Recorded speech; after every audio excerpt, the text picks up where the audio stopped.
sual edən soruşur ki, bəzi elə müsəlman qardaş və bacılar var ki, onlara hər hansısa müxtəlif bir mövzularda nəsihət etdiyin zaman nəsihəti qəbul etməkdən boyun qaçırdırlar, ya işmə, qatışma deyirlər və yaxud da hər hansısa bir yol ilə nəsihətlə uzaq durmaq, onu qəbul etməkdən boyun qaçırtmaq istəyirlər. İlk öncə bu məsələdə bilməmiz lazım olan hal budur ki, bu halda insanlar iki hissəyə bölünür. Nəsihət edən və nəsihət olunan. Burada vəzifə, yük hər iki tərəfin üzərinə düşür. Birinci vəzifə görəv olaraq nəsihət edənin üzərinə düşür. Nəsihət edən ilk öncə etmiş olduğu nəsihəti, niyyətini salih etməli, sadiq etməlidir. Allah üçün ixlasla olunarsa, qarşı tərəf onu qəbul edər. İkinci məsələ, nəsihət edən həqiqətən etmiş olduğu nəsihəti qarşıdakında olan xatanı xata olduğunu bilməlidir. Bəzən insanlara görkə bilər ki, nəsihət edər, lakin qarşıdakı xata və səhv etmiş olmaz. Yəni, nəsihət edən bu barədə elm sahibi olmalıdır. Etmiş olduğu nəsihəti də,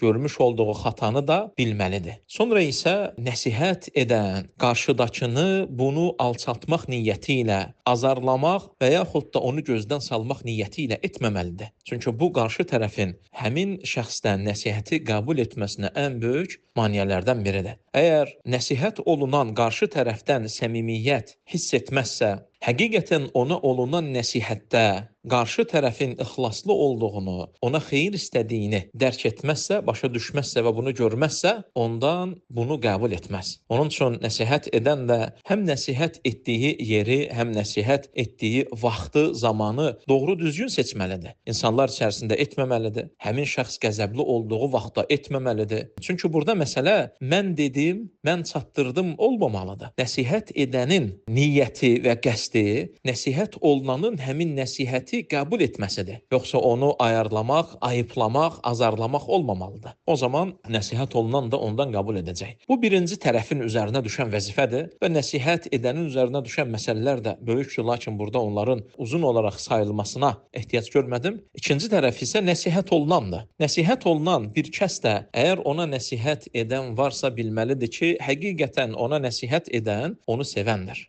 Sənə nəsihət edən bacın səni sevən bacındır. Sənə nəsihət edən qardaşın səni sevəndir. Kim ki sənə nəsihət etmirsə, vallahi onda xeyir yoxdur. Çünki bir insan səni uçurumun kənarında gördüyü zaman səni oradan qurtarmağa çalışırsa, səni həqiqətən doğru sevən də odur. Sonra maneələr olur. Bəzi insanlar nəsihəti qəbul etməkdən, yəni boyun qaçırtmamalıdır. Bu təkəbbürlük əlamətidir. İnsana təkəbbürlü olmaq yaraşmaz. İnsan nəsihət olduğu zaman, əgər edilən nəsihət həqiqətən haqqa uyğundursa, kitab və sünnə üzərindədirsə, onu qəbul etməlidir. Yoxsa insan təkəbbürlü olanlardan sayılar. Nəsihəti qəbul etməmək insanın ixlassız olduğunu göstərər. Çünki ona deyildiyi zaman Allah bu edilən işi və yaxud da səndə olan bir şeyi bu şəkildə istəyir, Rasulü bu şəkildə istəyir və insan qəbul etmirsə, əslində onun etirazı, onun qəbul etməməsi Allah və Rasuluna, onun şəriətinə və dininədir. Çünki əgər nəsihət edən haqqı ilə, bu vurğunu burada qeyd edirik ki, haqqı ilə nəsihət etmişsə,